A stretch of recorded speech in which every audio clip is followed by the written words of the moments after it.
What is good, YouTube? KM888 here with another deck profile for you guys.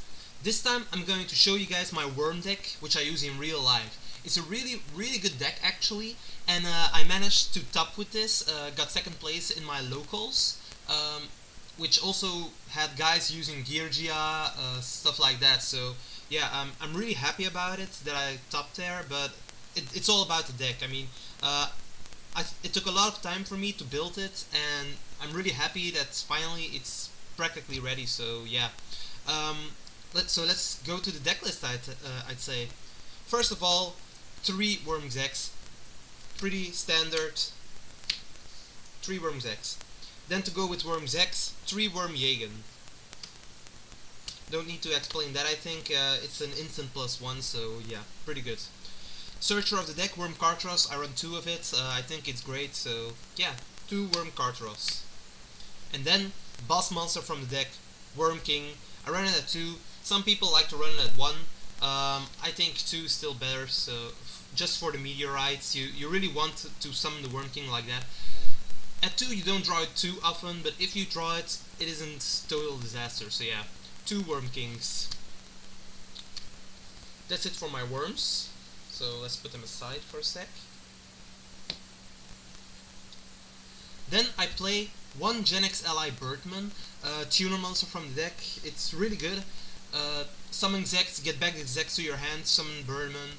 It gives you extra pluses for worm execs. Also, you can synchro with this for some other cards. I'll show them later on in the extra deck. So yeah, Gen X Ally Birdman at 1, really good. Then tour guide engine, really simple, 2 tour guides and a Sengen. So yeah, 2 tour guides and a Sengen. Pretty standard. Most worms in the deck are light, so all the worms are light, and I really play a lot of light monsters, so honest, obvious choice. I really like the card, so yeah. Then in this meta game, I think it's necessary to play Thunder Kings.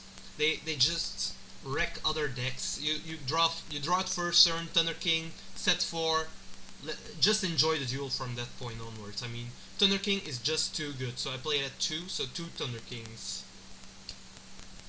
Then, since I play all the lights and the darks, Blackluster Soldier, it's an obvious choice if you have many darks and many lights. Even though in the main deck there aren't many darks, in my extra deck there are some extras, so yeah, I always get this thing out, so it's really good. And then for the last monster in the deck, Evil Dragon Ananta. Really a great card. I only run it once because it forces me to banish my worm monsters, and I don't really want that all the time. It's still a good card.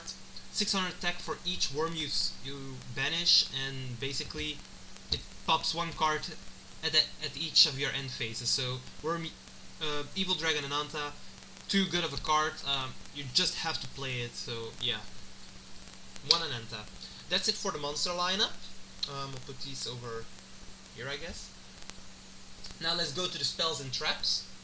First of all, I think this card is a good staple for the deck. Book of Moon. You guys have flip effect, Worm Yagan, Worm Kartros, just flip them down again with Book of Moon and get their effects again. So yeah, pretty damn good. Book of Moon once. 2 Pot of Duality to make the deck more consistent. I think that's pretty normal in most decks that are slower. Then Pot of Avarice, I play 19 monsters. It is kinda uncommon for worm users, but I do run a lot of monsters, so Pot of Avarice is still a good card. Then staples, Monster Reborn, Dark Hole, Heavy Storm, and with that also 2 Mystical Space Typhoons. I chose to run 2 instead of 3, because yeah, I don't really need more, I guess. I have some other stuff to get rid of spells and traps, and let them activate it. It doesn't really matter to me, so yeah. 2 Mystical Space Typhoons. I don't play Forbidden Lands because I don't think the card is that good in worms. It could help in case they want bottomless Zex or something, but well, if it happens, it happens. I mean, Zex isn't irreplaceable. Players who play less monsters, like 12 or something, just some worms and a bit of other things, they need Forbidden Lands because they only have a few monsters, so if that monster gets hit by a trap, it's over. I don't really need that, so I don't play Forbidden Lands. That's it for the spells. let's go over to the trap cards. First of all, 3 W Nebula Meteorites. Standard card for the deck. It's way too good. Just flip all your monsters face up, also the ones of the opponent, so that's one thing. Then you get your effects from your monsters, which is great. And in the end phase, you flip down all your worm monsters again, and get to draw for each one you flip down again. That's instant +2 or something. Like if you summon Zex, send Yagan to the grave, use Yagan's effect to get it on the field, face down, set W Nebula Meteorite, then you get 2 draws in your end phase if the card goes off and they don't destroy your monsters. So yeah, triple W Nebula Meteorite. It also gets out your Worm King at the end phase, so it's practically safe from any traps or traps that could hurt it. So yeah, 3 W Nebula Meteorites. Then I chose to run 1 Offering to the Snake Deity. I only played 10, well, 11 with an Anta.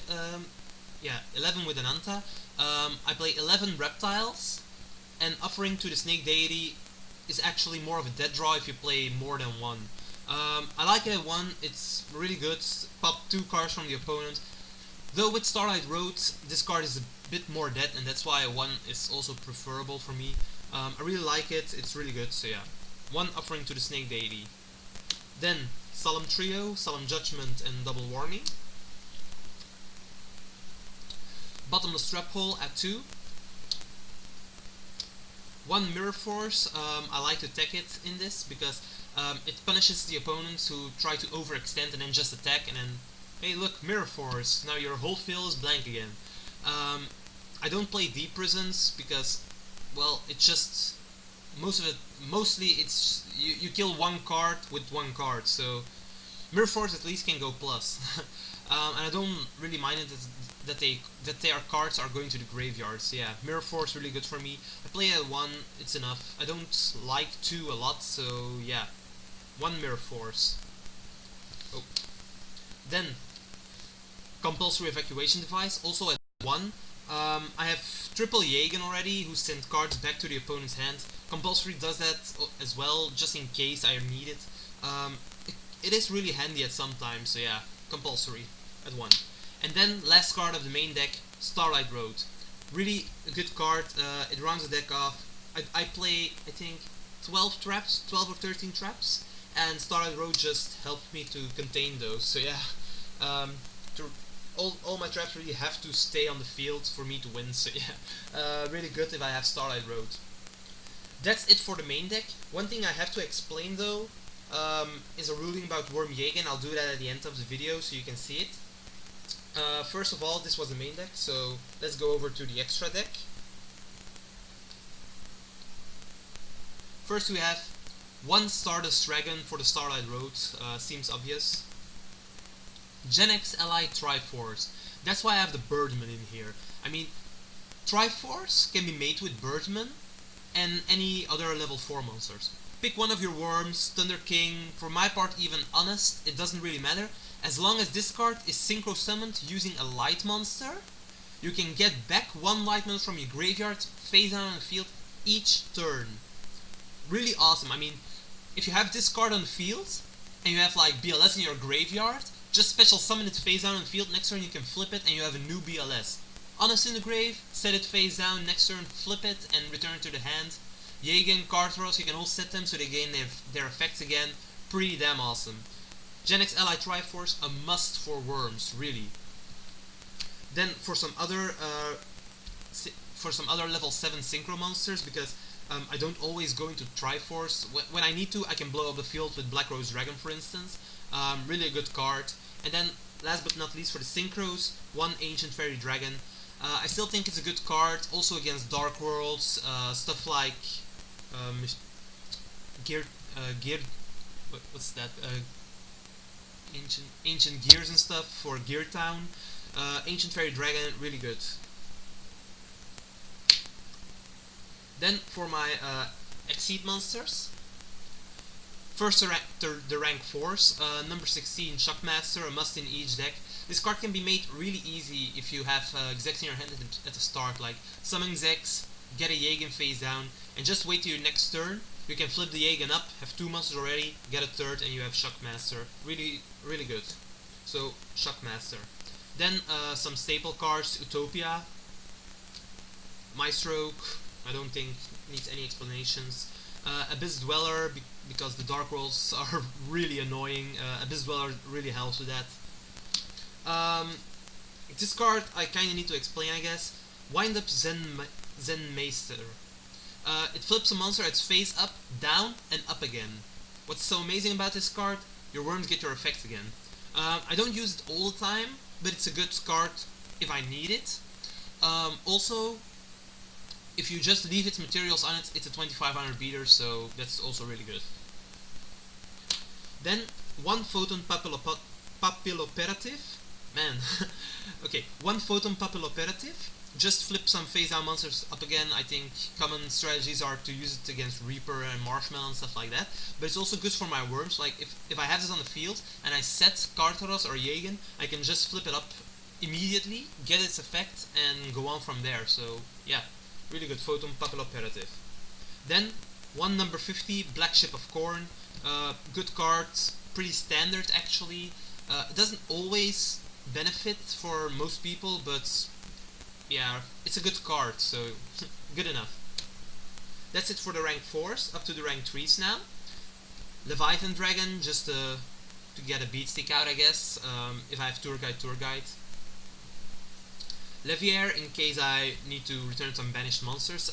I go into this card the most, I think, from my rank 3s, just because I banish sometimes and my opponent will banish anyway. Levier just makes up for that, get a monster back. At that point, synchro something, I don't know. Leviar really great.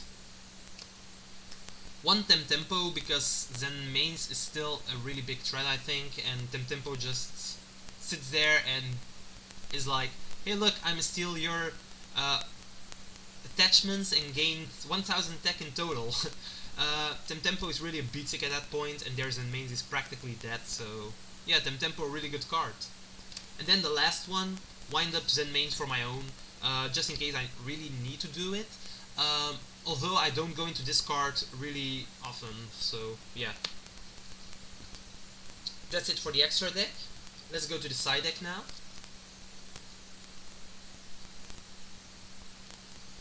Two Effect Veilers. I think it's pretty obvious.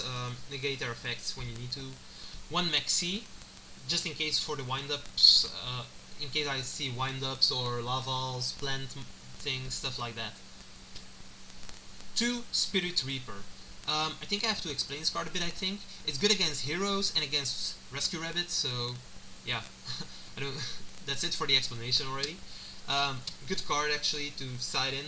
It's also good for to having another dark for BLS. Then the last Mystical Space Typhoon. I don't know if you can see it really well. I'll try moving it a bit so you can see it. But third MST, it's kind of necessary in decks that also have a lot of traps and spells, stuff like that. Traps, so yeah. Third MST. Two System Downs. System Down, I really like this card. If I could do two Cyber Dragons and Chimera Tech Fortress Dragon, it would take me 3 cards in side deck. System Down only takes me 2 cards, so I don't really mind it. I do have a few machines with Birdman and the Gen X Ally Triforce, but System Down, it doesn't really matter if I banish those two, so yeah. It's still a good card. 2 Macrocosmos, just for Dark Worlds, Mermails, and it's also good against the upcoming Fire King, so I don't need to adjust my side deck when those will come out. So yeah, Macrocosmos also at 2, really good card. Then 2 Soul Drains, practically the same thing as Macrocosmos, only yeah, it's a little bit easier since my cards won't get banished. Just pay 1000 life points and you'll negate Dark Worlds, Mermails, and their effects, so yeah, pretty good. Then 2 Torrential Tributes, just in case I need to side this in for swarming decks like Wind Up, Insectors. Like, if I go against Insectors, my Bottomless Trap Holes are basically dead, because they just go Dragonfly, go under your card, and pop it with Hornet, if they have the combo in their hands or Grave. So yeah, but Torrential Tribute will help me with that, certainly, so yeah, good Torrential Tribute. And the last card is Trapstun. I use this card actually often against Chainburn, against Final Countdown, things that use traps a lot. Like, if you just set this card and wait for the good timing, you can plus of this really a lot. I mean, Chainburn, they set 5, and they'll activate all 5 in a chain. You just chain this as the last card, and all their traps are negated, which is just awesome. I don't need to explain it anymore, I think. Chainburn really sucks if you play against it, and my worms are really too slow to go against Chainburn elsewhere. The one trap stun, if I draw it, it's actually really good. That's it for the side deck. Now I promised you guys that I would explain one ruling to you about Worm Yagan, because not a lot of people know it, and also at my locals and stuff, people didn't know it, and yeah, I got the judges decided in the other one's favor because just they didn't know it. You can check it on wiki and stuff, so yeah, it doesn't really matter for me. Like, if you summon Worm's X, send the Yagan to your graveyard, and you special summon it face down, it will get banished as soon as it leaves the field. Now, if you flip it up with a card effect, I don't really mind which one, and you'll flip it face down again, its effect is reset. That means that once it's now destroyed, or sent from the field to the grave or to your hand, the card won't get banished, so that's actually really good. Just like with a card like W Nebula Meteorite, you flip it up and you flip it face down again in one turn. So basically at that point, Yagan won't be banished anymore. That's really important for some moves, like if they destroy the Yagan because they think it will get banished, it's just sent to the graveyard, and next turn you can get it back because it's in the grave. Really good at that point, so yeah. That's the ruling that I wanted to explain. If you don't believe that one, just go check on wiki. I'll leave a link down in the description, and I'll try to make an annotation so you guys can see it. That's it for the decks, 40 cards. I'll also put a deck list down somewhere in the description, I think. And that's it, so yeah. Guys, like, subscribe to me, and comment to the video. It helps it to get noticed, so yeah. Bye!